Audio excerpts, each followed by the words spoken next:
Hello guys, ඉතින් අද බලන්න යන්නේ නකඩගේ ජීවිත කතාව ගැන. ඉතින් නකඩ කිව්වට සමහරක් කට්ටිය දන්නේ නැතුව ඇති. ඉතින් පේන් කිව්වොත් නම් ඔයාලා දන්නවා ඇති. ඉතින් පේන් කිව්වම ඔයාලා හිතන්නේ ඇත්තේ මෙන්න මේ රූපෙන් පෙන්න කියලා. ඉතින් මේ රූපෙන් පෙන්න කෙනා තමයි යහිකෝ. යහිකෝ කියන්නේ නකඩගේ හොඳම යාළුවේ. ඉතින් ඇත්තම නායකටෝ තමයි මේ රූපෙන් පෙන්නන්නේ. එහෙම නැත්නම් ඔයාලා තම්බ්නේල් එකකින් දැක්කේ. ඉතින් අපි යමු යාගේ ජීවිත කතාව පටන් ගන්න පැත්තට. ඉතින් නකඩ ජීවත් වුණේ හයිඩන් රේන් කියන විලේජ් එකේ. ඉතින් මේ කාලේ තමයි නින්ජා වාග තිබ්බේ. ඉතින් මේ කාලය හොඳ පීස්ෆුල් කාලයක් වුණේ නෑ. ඉතින් කොහොම හරි එක දවසක් හයිඩන් ලීෆ් විලේජ් එකේ නින්ජලා අතින් මෙයාගේ දෙමව්පියෝ මැරෙනවා. ඉතින් ඒත් එක්ක අපිට පෙන්වන්නේ මේ නකඩගේ ඇස් දෙකේ එයාට ඇස් දෙක තියෙන රිනගෙන් ඇස් දෙක. ඉතින් ඒත් එක්කම නකඩට තියෙන හොඳ ජීවිත කාලයක් නෙමෙයි. ඉතින් මෙයාට කන්නවත් නෑ. ඉතින් ඔහොම ගොඩක් දුකෙන් ගෙවල් වලට ගිහිල්ලා කන්න ඉල්ලද්දි එයාව ඒත් එලවනවා. ඉතින් ඒත් එක්කම තමයි මෙයාට යහිකෝ හම්බෙන්නේ. ඉතින් යහිකෝ ළඟට එක්කන් යන්නේ කොනාන් කියන මේ කෙල්ල. ඉතින් ඔයාලා මේ කට්ටිය නම් දන්නවා ඇති කොහොමත්. ඉතින් කොහොම ටික කාලයක් මේ කට්ටිය හොරෙන් අරගෙන හොරකම් කරලා කය මෙහෙම කාලා තමයි ජීවත් වෙන්නේ. ඉතින් එක කාලෙකදී මෙයාලට හම්බ වෙනවා ජිරයියව. ඉතින් මෙයාලා පුහුණු වෙන ජිරයිය යටතේ. ඉතින් ජිරයිය යටතේ මෙයාලා ගොඩක් නින්ජුත්සු වගේ හැම පුරුදු වෙනවා. ඉතින් ඒත් එක්ක මේ කට්ටියට හොඳ ට්‍රේනින් කරලා ජිරයිය යනවා. ඉතින් ඊට පස්සේ මේ කට්ටිය ෆයිට් කරන්න එයාලගේ පීස් එක වෙනුවෙන්. ඉතින් මෙයාලා පොඩි යුද ශක්තිය නැති ගම් වලට මෙයාලා එයාලගේම සංවිධානයක් හදන්න උදව් කරනවා. ඉතින් මේ සංවිධානය නම දාන්න තමයි අකත්සුගි. ඉතින් මේක හදන්නේ යහිකෝ කියන මෙයා. ඉතින් මේ යහිකෝ ඩැන්සෝගේ මේ කුමන්ත්‍රණයක් කරලා යහිකෝ මරනවා. ඉතින් ඒත් එක්කම මේ අකත්සුගි සංවිධානයේ නායකයා වෙන්නේ නකටෝ. ඉතින් නකටෝ යාගේ මේ සික්ස් පාත් කියන බලෙන් තමයි මේ යහිකෝගේ බොඩි එක හිම පාලනය කරන්නේ.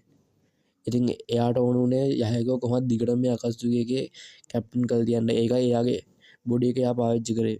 ඉතින් කොහොම හරි නගොටට දැන් යන්න වෙනවා නරුටෝ වල්ල ගන්න. මොකද එයාගේ ළඟ තමයි නයින් ටේල් ෆොක්ස් ඉන්නේ. ඉතින් ඒකින්ද වෙන කත්සුග ලැබන්න නැතුව මේකට පේන්ම යන්න හේතුව තමයි මෙයාට මොකද ලීෆ් විලේජ් එක තරහකුත් තියෙනවනේ. ඉතින් ඒත් එක්කම තමයි මෙයාට නරුටෝ මීට් වෙන්නේ. අන්තිමේට ඉතින් නකඩට තේරෙනවා නරුටෝට පුළුවන් මේ ලෝකෙට පීස් එක ගේන්න කියලා. ඉතින් නකඩ මේ විනාශ කරන්න එයාගෙන් බලය. ඉතින් කොහොම හරි මේ නරුටෝ තේරුම් ගත්තට පස්සේ මෙයා එයාගේ රිනගන් වල තියෙන බලයෙන් මේ මැරිච්ච ඔක්කොටම පණ දෙනවා. ඉතින් මේ පවර් කියන්නේ රින්නේ බර්ත් කියලා. ඉතින් අපිට ඊට පස්සේ නම් මේ නකඩෝ මෙතනින් එහාට කතාව දැක ගන්න වෙන්නේ නැහැ. ඉතින් අපිට ඊළඟට බලන්න පුළුවන් ඔය නින්ජා වයාගේදී මෙයා රීඇනිමේෂන් එක යටතේ ආයෙත් එනවා. ඉතින් එතනින් මේ ජීවිත කතාව මට ඉක්මනටම කෙටියෙන් ඉවර ගන්න පුළුවන්. ඉතින් අපි දැන් යමු යාගේ පවර්ස් පැත්තට. ඉතින් පවර්ස් පැත්තට යන කලින් තව දෙයක් කියන්න තියෙනවා. අපේ නකඩම තමයි අපේ ජිරයිය සෙන්සුවන් මැරුවේ. ගියොත් යාගේ පවර්ස් පැත්තට. ඉතින් පවර්ස් ගැන කිව්වොත් මෙයාට තියෙනවා රින්නගන්. ඉතින් ඔයාලා අන්තිම වීඩියෝ එකේ හිටියොත් නකඩට කොහෙන්ද මේ රින්නගන් ආවේ කියලා දැනගන්න පුළුවන් වෙනවා. ඉතින් අපි ඉස්සරම බලමු මේ රින්නගන් වල තියෙන පවර් එක. ඉතින් මේ රින්නගන් වල 6 පාත් කියන පවර් එක තියෙනවා. ඒ වගේම මේ රින්නගන් වලින් එයාලට ෂෙයාර්ඩ් විෂන් එකක් තියෙනවා. ඒ කියන්නේ එක්කෙනෙක් ඇස් දෙකෙන් බලන දේ අනිත් කට්ටියක් බලන්න පුළුවන්. ඉතින් මෙයා මේ 6 පාත් වලින් නම් මෙයා බොඩි 6ක් කන්ට්‍රෝල් කරන්නේ. ඉතින් අපි දැන් බලමු මේ බොඩි 6ට තියෙන පවර්ස් මොනවද කියලා. මම යහිකෝ බොඩි එක දරපු ටෙන්ඩෝ. එහෙම නැත්නම් ඩේ පාත්. ඉතින් මේකට තියෙන ඇබිලිටි එක තමයි ග්‍රැවිටි කන්ට්‍රෝල් එක. උදාහරණ විදියට ශින්රයි තෙන්සේ සහ චිබකු තෙන්සේ. ඉතින් දෙවෙනි එක තමයි ශුරාදෝ. එහෙම නැත්නම් අසුර පාත් එක. ඉතින් මේකට පුළුවන් මැකැනිකල් බොඩි මොඩිෆිකේෂන් හා අවියාවුදු දරන්න. ඉතින් තුන්වෙනි එක තමයි ඩින්ගෙන්ඩෝ. එහෙම නැත්නම් හියුමන් පාත් එක. ඉතින් මේකට පුළුවන් සෝල් එක්ස්ට්‍රැක්ට් හා මනස කියවන්න. ඉතින් ඊළඟ එක තමයි චිකුෂෝදෝ. ඉතින් මේකට කියන්නේ ඇනිමල් පාත් එක. ඉතින් මේකට පුළුවන් පවර්ෆුල් ඇනිමල්ස්ලා සමන් කරන්න. ඉතින් ඊළඟ එක තමයි ගගිඩෝ. එහෙම නැත්නම් ප්‍රේට පාත්. ඉතින් මේකට පුළුවන් චක්‍ර සහ නින්ජුත්සු ඇබ්සොබ් කරන්න. ඉතින් එතකොට මෙයාලගේ නින්ජුත්සුවක හිනින්ම අවලංගු වෙනවා. ඉතින් ඊළඟ එක තමයි ජිගකුදෝ. ඉතින් මේකට නැත්තම් නරක පාත් කියලාත් කියනවා. ඉතින් මේක කිං ඔෆ් හෙල් කියන සෝල් එක සමන් ගන්න පුළුවන්. ඉතින් මේකෙන් ඉන්ජරි සීල් කරන්න හරි සික්ස් පෑස්ලා රිපෙයාර් කරන්න පුළුවන්. ඉතින් මේ විදිහට තමයි බොඩි 6 පවර් එක ගැන කියවෙන්නේ.